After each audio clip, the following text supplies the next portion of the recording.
सालू नाम की एक लड़की थी। वह एक लड़के से बहुत प्यार करती थी जिसका नाम नीरज था। दोनों की मुलाकात कॉलेज में हुई थी। तब से दोनों एक साथ ही रहते थे। एक दिन नीरज सालू से कहता है कि शालू, मुझे पढ़ाई के लिए बाहर जाना है। कहीं तुम मुझे भूल तो नहीं जाओगी? शालू कहती है, तुम पागल हो, ऐसा थोड़ी हो सकता है। मैं तुमसे बहुत प्यार करती हूँ और मैं तुम्हें कभी नहीं भूल सकती। तुम अपनी पढ़ाई पूरी करके वापस आना, मैं तुम्हारा इंतज़ार करूँगी।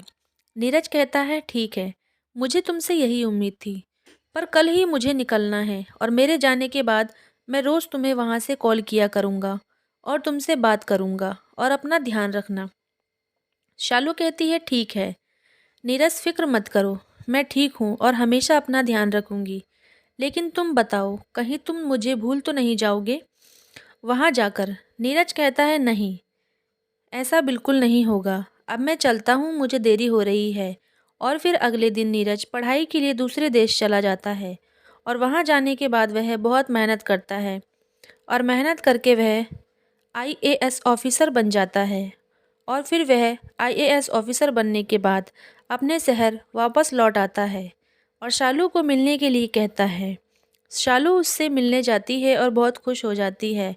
ऐसे ही कुछ दिन सिलसिला चलता रहता है। फिर एक दिन आईएएस ऑफिसर नीति उसके सामने से गुजरती है।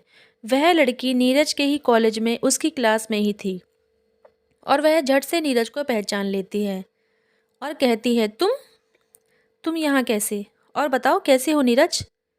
तो नीरज बताता है, कुछ नहीं, मैं यहीं रहता हूँ। तो नीति कहती है, तुम जॉब कहाँ कर रहे हो? तो नीरज कहता है, मैं आईएएस ऑफिसर हूँ। तभी नीति कहती है, मैं भी बहुत मेहनत की है यार, मैं भी बन गई हूँ। फिर वह दोनों एक दूसरे का नंबर ले लेते हैं और फिर सिर्फ एक दोस्त की तरह बात करते रहते हैं। लेकिन एक लड़का और एक लड़की सिर्फ दोस्ती में ही नहीं रह सकते। उन दोनों को धीरे धीरे प्यार हो गया और वह रोज़ फ़ोन पर बातें करने लगे और नीरज शालू को धीरे धीरे भूलने लगा, उसे इग्नोर करने लगा। सालू को इससे बहुत दिक्कत हो रही थी। सालू कहने लगी कि तुम मेरा ना तो कॉल उठाते हो, ना मेरा मैसेज देखते हो, हमेशा इग्नोर करते रहते हो। क्या बात है नीरज, तुम तो बहुत बदल गए हो।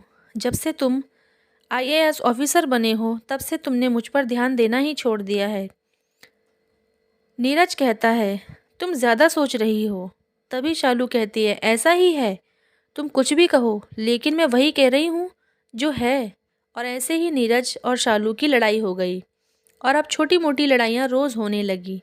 उन दोनों का बात करना भी बहुत कम हो गया और नीरज ने फिर कुछ महीनों बाद ही नीति को शादी करने के लिए प्रपोज कर दिया। शालू को नीरज की माँ ने आमंत्रित किया था क्योंकि वह इतना ही जानती थी कि शालू नीरज की दोस्त है, इसलिए उसने शादी में शालू को भी इनवाइट किया था।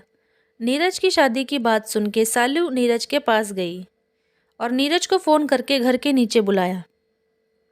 तुम नीचे आओ वरना मैं अंदर आ जाऊंगी। और फिर नीरज आया और कहा, यह सब क्या चल रहा है? तुम क्या पूछना चाहती हो? तभी शालू ने नीरज के गाल पर एक जोरदार तमाचा जड़ दिया और गुस्से में नीरज से बोली, तुम्हारी हिम्मत कैसे हुई मुझे धोखा देने की?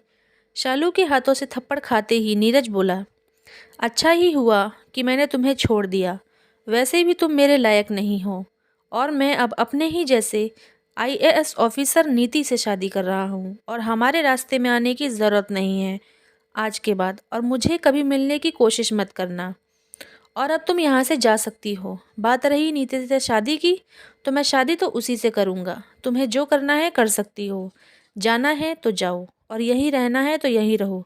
मुझे मुझे कोई फ़र्क नहीं पड़ता तुम्हारे आने और जाने से। और मेरी शादी तय हो चुकी है और शादी 4 दिन बाद ही है। माँ ने तुम्हें बताया तो होगा ही, आ जाना। और अपने घर में चला जाता है और आंखों में आंसू लिए शालू वहीं घुटनों के बल बैठ जाती है और रोने लगती है क्योंकि पैसों के घमंड ने उससे उसकी मोहब्बत छीन ली थी। तो दोस्तों, आपको कहानी कैसी लगी हमें कमेंट करके ज़रूर बताएं। अगर अच्छी लगी हो तो वीडियो को लाइक और चैनल को सब्सक्राइब ज़रूर करें। Thanks for watching.